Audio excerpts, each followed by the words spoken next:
Good afternoon, kids. We are doing problem number 9. It says you are in a park playing with your new boomerang. After throwing the boomerang, the distance the boomerang is from you at any given time is shown in the graph below. Here's my graph diagram. What is the approximate domain and range? So pull back to our definition. Domain is all of our x values. So where do I start and where do I end for my x value? My range is all of my y values. So is there a top end and bottom end? Is there a start and a finish for my domain and range? So let's start with our domain first.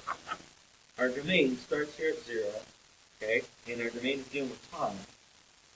And we go 1, 2, 3, 4, 5 seconds, and I'm assuming the boomerang hits the ground or hits you again. I'm guessing because the distance from starting point it goes out and comes back. It's good, but I don't really care for my domain except for the length of time, and that length of time is from 0 all the way to 5. So my domain would be 0 to 5.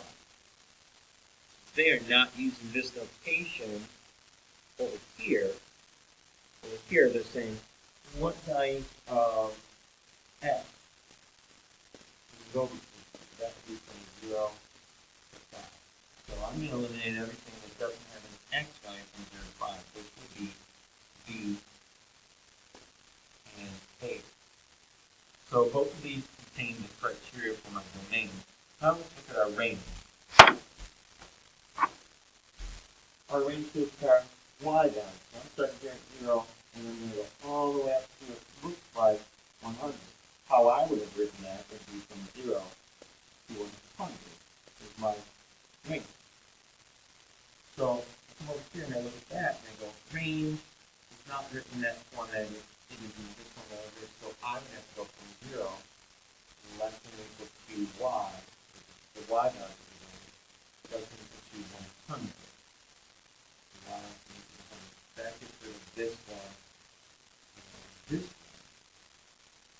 So the only one that's left is right here. So next circle, let us move on to the next.